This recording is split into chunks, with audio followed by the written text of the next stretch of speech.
അറബിക്കടലിൽ അമേരിക്കയുടെ ഹെലികോപ്റ്റർ തകർന്നു വീണു. 4 പേരെ കാണാതായി. ഒരു സൈനിക കമാൻഡർ അല്ലെങ്കിൽ ഒരു സൈനിക മേധാവിയെ ഇപ്പോഴും കണ്ടെത്തിയിട്ടില്ല എന്നുള്ള കാര്യം അമേരിക്ക സ്ഥിരീകരിച്ചു.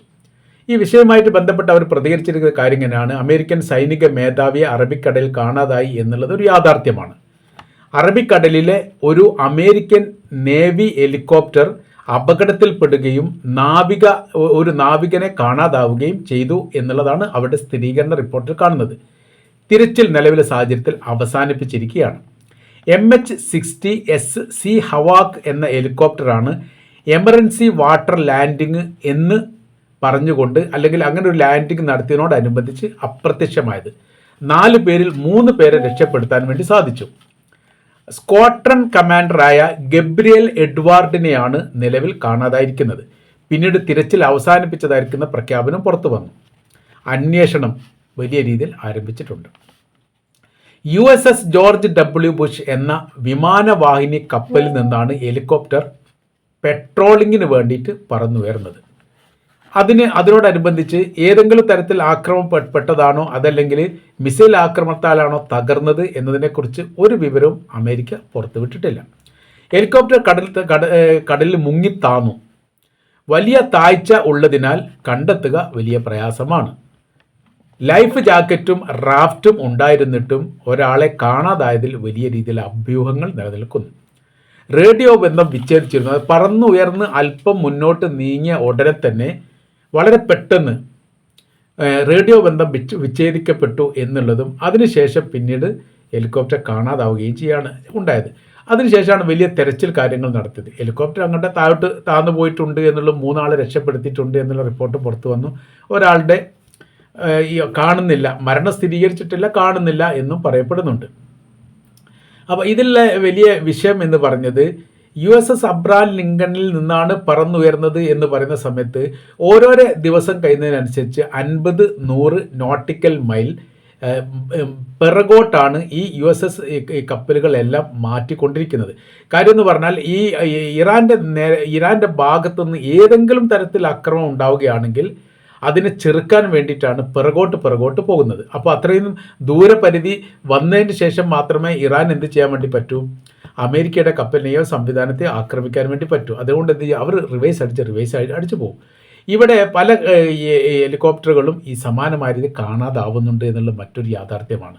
പക്ഷേ അമേരിക്ക പുറത്തു വിടാറില്ല. ഇത് വീഡിയോ സഹിതം ചില മീഡിയകൾ, പ്രാദേശിക തലത്തിലുള്ള മീഡിയ റിപ്പോർട്ട് പുറത്തു വന്നതോട് കൂടിയിട്ട് ഇത് ഇല്ല എന്ന് പറയാൻ വേണ്ടി അമേരിക്കക്ക് സാധിക്കാതെ പോയി. എന്നാൽ എല്ലാവരും രക്ഷപ്പെട്ടിട്ടുണ്ട് എന്നും സാധിക്കാതെ പോയി. അങ്ങനെ ആ സമയത്ത് കൂടെ ഉള്ളവർക്കും ബന്ധുക്കൾക്കും ഒക്കെ അത് വിഷയം വരും. അപ്പോൾ ഉള്ളത് പറയേണ്ട ഒരു സ്ഥിതി കാര്യങ്ങൾ വന്നിട്ടുണ്ട് എന്നുള്ളതാണ്. എന്നാൽ രക്ഷപ്പെട്ടിരിക്കുന്ന 3 വൈമാനികരെ കുറിച്ച് ഒരു റിപ്പോർട്ടും പുറത്തു വന്നിട്ടില്ല. ആരാണ്, ഏതാണ് എന്നുള്ളത്. ഇത് എന്തിനാണ് പറഞ്ഞത് എന്നുള്ള നിരീക്ഷണ പറക്കൽ എന്നൊക്കെ അനുമാനിച്ചു കൊണ്ടാണ് മീഡിയകളിലൊക്കെ റിപ്പോർട്ട് വരുന്നത്. ഏത് കാര്യത്തിന് വേണ്ടിയിട്ടാണ് ഉയർന്നത് എന്ന് പറയുന്നില്ല. നേരെ അത് ഈ കപ്പലിൽ ലാൻഡ് ചെയ്തിരിക്കുന്ന ഹെലികോപ്റ്ററിന് നേരെ ഇറാൻ മിസൈൽ ആക്രമണം നടത്തിയിട്ട് തകർന്നതാണോ എന്നും സംശയിക്കുന്ന തരത്തിൽ കാര്യങ്ങൾ പോകും. അങ്ങനെയാണെങ്കിൽ ഒരു ഹെലികോപ്റ്റർ അല്ല, ഒരുപാടെണ്ണം തകർന്നിട്ടുണ്ട്. ഈ ലാൻഡ് ചെയ്യപ്പെട്ട കപ്പലിൻ്റെ മേലിൽ നിന്ന് ഹെലികോപ്റ്റർ താഴെ വീണതാണ് എന്നും മനസ്സിലാക്കാൻ വേണ്ടി പറ്റുന്നു. അങ്ങനെ ആ സമയത്ത് ഒന്നിൽ കൂടുതൽ ഹെലികോപ്റ്റർ ഉണ്ടാവാം എന്നാണ് അനുമാനം. അപ്പോൾ അവിടുന്ന് താഴോട്ട് വീഴുന്ന സമയത്ത് പിന്നീട് അതിനെ രക്ഷപ്പെടുത്തുക എന്ന് പറഞ്ഞാൽ അല്ലെങ്കിൽ പിടിച്ചു കൊണ്ടുവരിക എന്ന് പറഞ്ഞാൽ അതൊന്നും അസാധ്യമാണ്. ഇപ്പോൾ ടൈറ്റാനിക് തന്നെ ഏതെങ്കിലും സംവിധാനം ഉപയോഗിച്ചുകൊണ്ട് ഉയർത്താൻ വേണ്ടി അവർക്ക് സാധിക്കുമെങ്കിൽ തീർച്ചയായിട്ടും അത് സാധിക്കാമെന്ന്. ഇപ്പോഴും കടലിൻ്റെ അടിഭാഗത്താണ് അതുള്ളത്. നിലവിലൊരു 10 കപ്പലിൻ്റെ വിലയൊക്കെ ഉണ്ടെങ്കിൽ പോലും ഇപ്പം നിലവിലെ സാഹചര്യത്തിൽ ടൈറ്റാനിക്കിനെ ഉയർത്താൻ വേണ്ടി സാധിക്കില്ല. ടൈറ്റാനിക്കിൻ്റെ സിനിമാ സംവിധാനം ഈ വിഷയമായിട്ട് ബന്ധപ്പെട്ട് കടലിൻ്റെ ആഴത്തിൽ ഇറങ്ങി ഇത് പരിശോധിച്ചതിനോടനുബന്ധിച്ച് അവർ പറയുന്നത് അതിൻ്റെ അവസ്ഥാ സാഹചര്യങ്ങളൊക്കെ, അതായത് ഒരു ചരിത്ര സംഭവമായിട്ട് പ്രദർശിപ്പിക്കാൻ ഉദ്ദേശിച്ചിരുന്നു എന്നൊക്കെ പറയപ്പെടുന്നുണ്ട്. പക്ഷേ അത് നടക്കുന്നില്ല. അത് ഉയർത്തുന്നതുമായിട്ട് ബന്ധപ്പെട്ട് അതിൻ്റെ ഭീമമായിരിക്കുന്ന സംഖ്യ ചെലവാവും എന്നതിൻ്റെയൊക്കെ അടിസ്ഥാനത്തിലായിരിക്കാം ഇപ്പം നിലനിൽക്കുന്ന സ്ഥിതി എന്ന് പറഞ്ഞാൽ അമേരിക്കയുടെ ഏതെല്ലാം സൈനിക ബേസുകളും സംവിധാനങ്ങളും യുദ്ധക്കപ്പലുകളും യുദ്ധവിമാനവാഹിനി കപ്പലും ഏതെല്ലാം മേഖലയുണ്ടോ ആ മേഖലയിലെല്ലാം സുരക്ഷ ഇരട്ടിയാക്കാനുള്ള ഉത്തരവ് അമേരിക്കയുടെ പ്രസിഡന്റ് ഡൊണാൾഡ് ട്രംപിൻ്റെ ഭാഗത്ത് നിന്ന് പുറത്തു വന്നിരിക്കുന്നു. 2ാം ഘട്ട യുദ്ധാരംഭം എന്ന് പറയുന്ന സമയത്ത് ഏത് തരത്തിലാണ് ഇറാൻ പ്രതികരിക്കുക എന്നതിനെക്കുറിച്ച് കൃത്യമായിരിക്കുന്ന രൂപം ഇപ്പോഴും ഇല്ല. ഇന്നാണ് ആയത്തുള്ള അലി ഖംനായിയുടെ മരണാനന്തര ചടങ്ങിൻ്റെ അവസാനം അദ്ദേഹത്തെ അടക്കം ചെയ്തത്, മറവ് ചെയ്യുന്നത് ഇന്നാണ്. ഇത് കഴിയുന്നതോട് കൂടിയിട്ട് മറ്റൊരു തലത്തിലേക്ക് ഈ യുദ്ധം പ്രവേശിക്കാനുള്ള സാധ്യത വളരെ കൂടുതലാണ്. അവരെ സംബന്ധിച്ചിടത്തോളം അവരുടെ ആത്മീയ നേതാവിനെ വളരെ കൃത്യതയോടുകൂടി ലോക ശ്രദ്ധ ആകർഷിക്കുന്ന തരത്തിൽ തന്നെ അടക്കം ചെയ്യാൻ സാധിച്ചു എന്നൊരു അഭിമാനം അവർക്കുണ്ട്. അടക്കം ചെയ്തിട്ടില്ല, അതുവരെയുള്ള ഈ കാര്യങ്ങളൊക്കെ അങ്ങനെ തന്നെയാണ് നടക്കുന്നത്. ഇറാൻ കഴിഞ്ഞിട്ട് പിന്നീട് ഇറാഖിലേക്കും പ്രവേശിക്കാൻ സാധിച്ചു.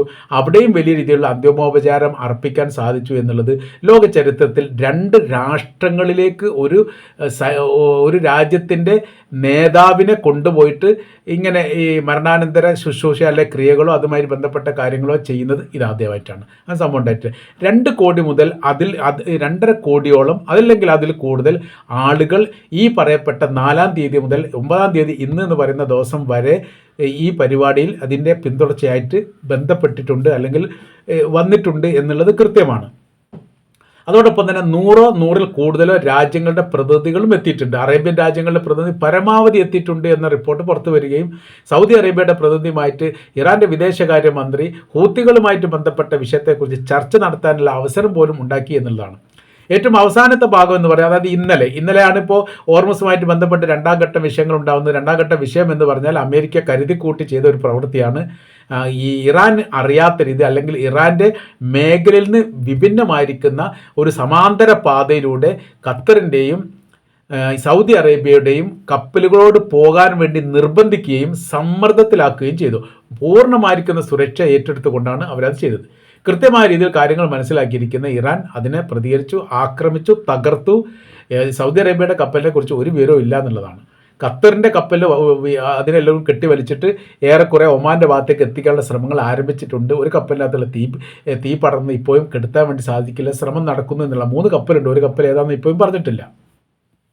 അപ്പോൾ ഇവിടെ കരാർ ലംഘിച്ചതാരാണ്? അമേരിക്കയാണ്. കാര്യം എന്ന് പറഞ്ഞാൽ ഇപ്പോൾ അവരുടെ മരണാനന്തര ചടങ്ങുമായിട്ട് ബന്ധപ്പെട്ട് എല്ലാവരും വലിയ മശൂലായി നിൽക്കുമ്പോൾ ഇവിടെ ആക്രമിച്ചാൽ അതിന് തിരിച്ചടിക്കാൻ വേണ്ടിയിട്ട് മേഖലയിൽ ആളുണ്ടാവില്ല എന്ന് മണ്ടനായിരിക്കുന്ന ട്രംപ് കണക്ക് കൂട്ടി. അതാണ് എൻ്റെ സത്യം. കുരുട്ട് ബുദ്ധിയാണല്ലോ എപ്പോഴും പ്രയോഗിക്കുക. നേരെ കരാറുണ്ടാക്കും, എന്നിട്ട് അതിൻ്റെ അടിയിൽ കൂടെ അള്ളു വെച്ച് കൊടുക്കുന്ന പ്രവൃത്തിയാണ് ഇസ്രായേലും അമേരിക്കയും ചെയ്യാറുള്ളത്. ഇതിലും അത് ചെയ്തു.